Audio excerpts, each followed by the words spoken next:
Chapter 4, Genesis. Cain and Abel.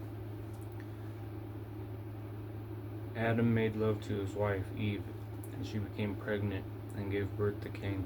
She said, "With the help of the Lord I have brought forth a man."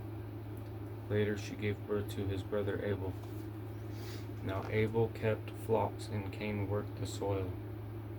In the course of time, Cain brought some of the fruits of the soil as an offering to the Lord. And Abel also brought an offering, fat portions from some of the firstborn of his flock. The Lord looked with favor on Abel and his offering, but on Cain and his offering he did not look with favor. So Cain was very angry, and his face was downcast. Then the Lord said to Cain, "Why are you angry? Why is your face downcast? If you do what is right, will you not be accepted? But if you do not do what is right, sin is crouching at your door. It desires to have you, but you must rule over it." Now Cain said to his brother Abel, "Let's go out into the field." While they were in the field, Cain attacked his brother Abel and killed him. Then the Lord said to Cain, "Where is your brother Abel?" "I don't know," he replied. "Am I my brother's keeper?" The Lord said, "What have you done?" "Listen, your brother's blood cries out to me from the ground. Now you are under a curse and driven from the ground which opened its mouth to receive your brother's blood from your hand. When you work the ground, it will no longer yield its crops for you. You will be a restless wanderer on the earth." Verse 13. Cain said to the Lord, "My punishment is more than I can bear. Today you are driving me from the land, and I will be hidden from your presence. I will be a restless wanderer on the earth, and whoever finds me will kill me." But the Lord said to him, "Not so. Anyone who kills Cain will suffer vengeance 7 times over." Then the Lord put a mark on Cain so that no one who found him would kill him.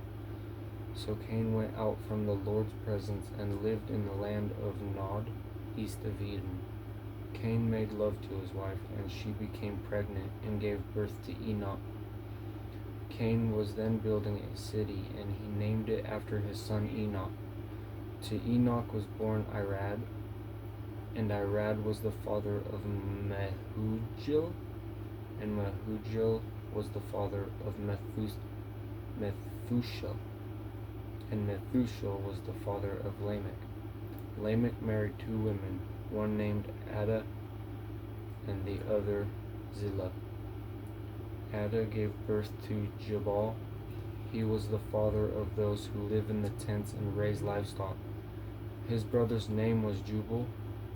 He was the father of all who played stringed instruments and pipes. Zillah also had a son, Tubal-Cain, who forged all kinds of tools out of bronze and iron. Tubal-Cain's sister was Naamah.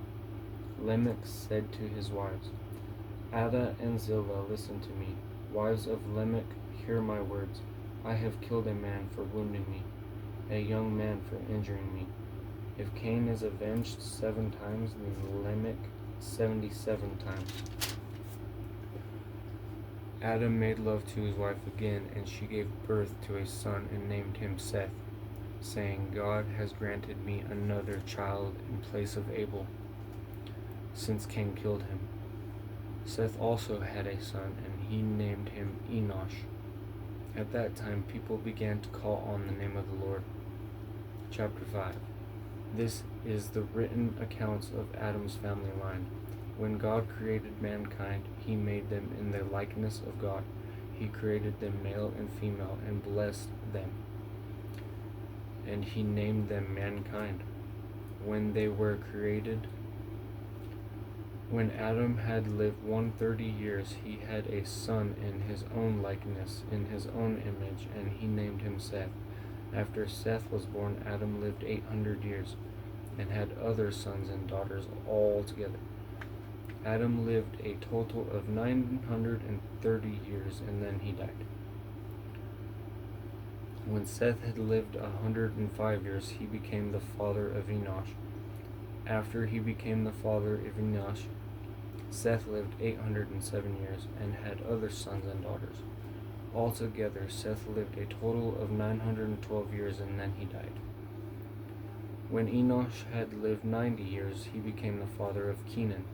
After he became the father of Kenan, Enosh lived 815 years and had other sons and daughters. Altogether, Enosh lived a total of 905 years and then he died.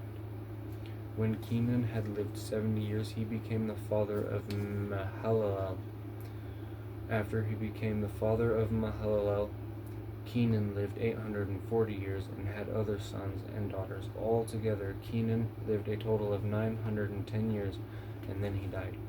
When Mahalalel had lived 65 years, he became the father of Jared.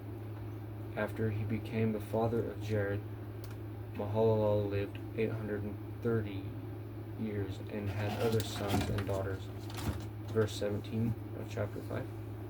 Altogether, Mahalalel lived a total of 895 years and then he died. When Jared had lived 162 years, he became the father of Enoch. After he became the father of Enoch, Jared lived 800 years and had other sons and daughters. Altogether, Jared lived a total of 962 years and then he died. When Enoch had lived 65 years, he became the father of Methuselah. After he became the father of Methuselah, Enoch walked faithfully with God 300 years and had other sons and daughters. Altogether, Enoch lived a total of 365 years. Enoch walked faithfully with God, then he was no more, because God took him away.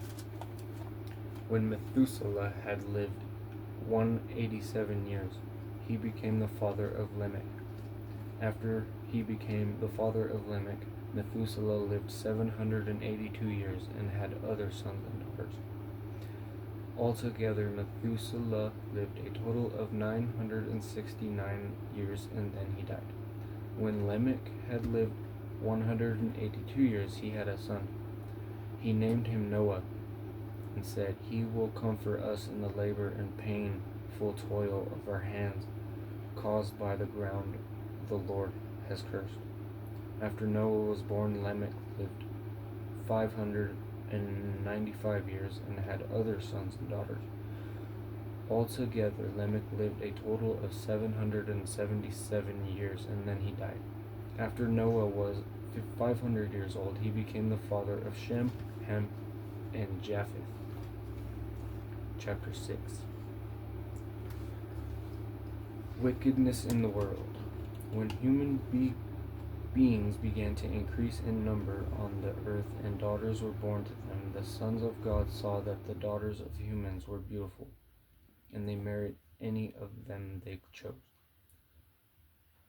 Then the Lord said, "My spirit will not contend with humans forever, for they are mortal. Their days will be 120 years. The Nephilim were on the earth in those days and also afterward. When the sons of God went to the daughters of humans and had children by them, they were the heroes of old, men of renown. The Lord saw how great the wickedness of the human race had become on the earth, and that every inclination of the thoughts of the human heart was only evil all the time. The Lord regretted that he had made human beings on the earth, and his heart was deeply troubled. So the Lord said, "I will wipe the face of the earth the human race I have created, and with them the animals, the birds, and the creatures that moved along the ground, for I regret that I have made them." But Noah found favor in the eyes of the Lord. This is the account of Noah and his family. Noah was a righteous man, blameless, among the people of his time, and he walked faithfully with God. Noah had 3 sons, Shem, Ham, and Japheth. Now the earth was corrupt in God's sight and was full of violence. God saw how corrupt the earth had become, for all the people on the earth had corrupted their ways. So God said to Noah, I am going to put an end to all people, for the earth is filled with violence because of them. I am surely going to destroy both them and the earth. So make yourself an ark of cypress wood, make rooms in it, and coat it with pitch inside and out. This is how you are to build it. The ark is to be 300 cubits long, 50 cubits wide, and 30 cubits high. Make a roof for it, leaving below the roof an opening 1 cubit high all around. Put a door in the side of the ark and make lower, middle, and upper decks. I am going to bring flood waters on the earth to destroy all life under the heavens, every creature that has the breath of life in it. Everything on earth will perish, but I will establish my covenant with you, and you will enter the ark, you and your sons and your wife and your sons' wives with you. You are to bring into the ark 2 of all living creatures, male and female, to keep them alive with you. 2 of every kind of bird, of every kind of animal, and every kind of creature that moves along the ground will come to you to be kept alive. You are to take every kind of food that is to be eaten and store it away as food for you and for them. Noah did everything just as God commanded him.